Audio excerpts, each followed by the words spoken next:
बिस्मिल्लाहिर्रहमानिर्रहीम। Dear students, Assalamu alaikum wa rahmatullahi wa barakatuhu. In this lecture, we are going to have an introduction to parts of speech. Parts of speech क्या होते हैं? Parts of speech का मतलब है speech के parts. और speech के parts क्या होते हैं? स्पीच के पार्ट्स होते हैं वर्ड्स।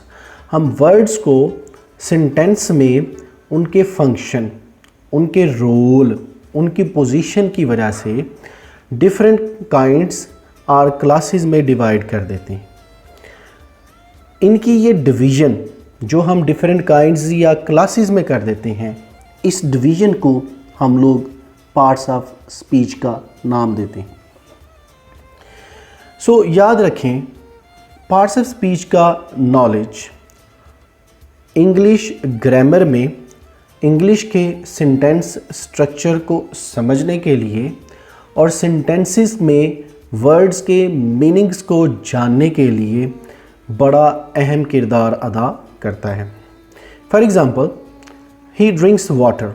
इस सेंटेंस में water as a noun function perform करता है।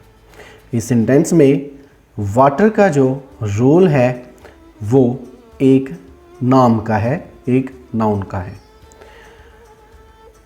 दूसरी एग्जांपल में the gardener waters the plants. इस एग्जांपल में वाटर का वर्ड अपनी पोजीशन की बिना पर एक वर्ब का फंक्शन परफॉर्म करता है।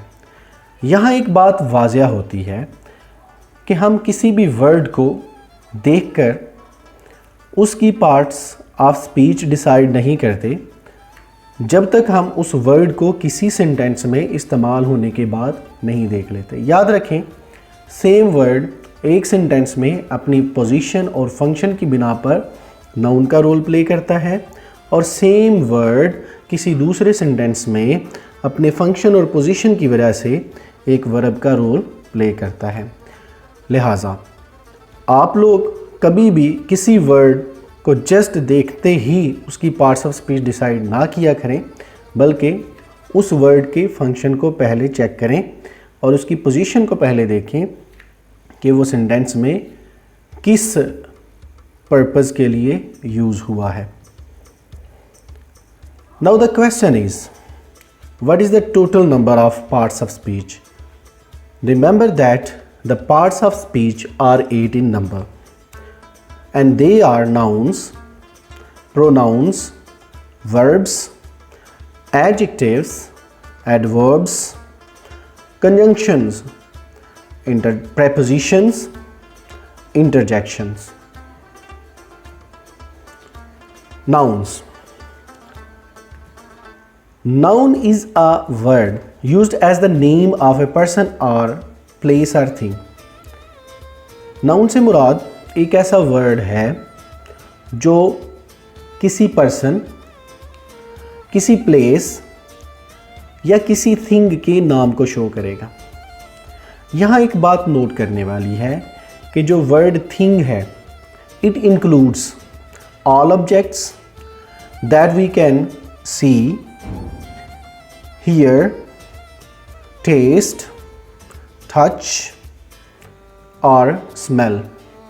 सारे के सारे वो ऑब्जेक्ट्स जिनको हम देख सकते हैं, सुन सकते हैं, टेस्ट कर सकते हैं, टच कर सकते हैं या स्मेल कर सकते हैं, उनका भी कोई ना कोई नाम होता है।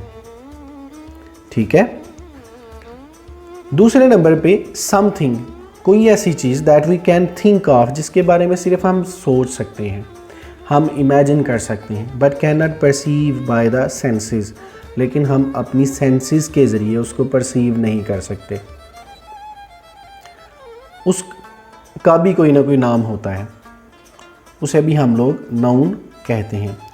सम मोर एग्जाम्पल देखें। Usman is a great king. इस सेंटेंस में, इस एग्जाम्पल में आपको दो वर्ड नाउन्स के तौर पर इस्तेमाल हुए नज़र आएंगे, उस्मान एंड किंग। दूसरी example, Gwadar is a sea port. इस सेंटेंस में भी दो वर्ड्स नाउन के तौर पर आए हैं, ग्वादर और सी पोर्ट, दोनों प्लेसेस को शो करते हैं। द रोज़ स्मेल्स स्वीट, इस सेंटेंस में वर्ड रोज़ एक थिंग को शो कर रहा है जो कि नाउन है। द सन शाइन्स ब्राइट, सूरज शाइन करता है ब्राइट, इस सेंटेंस में जो सन है ये एक नाउन का फंक्शन प्ले कर रहा है। हिज करेज वॉन हिम ऑनर, इस सेंटेंस में करेज एक नाउन के तौर पर इस्तेमाल हुआ है। Next is pronoun.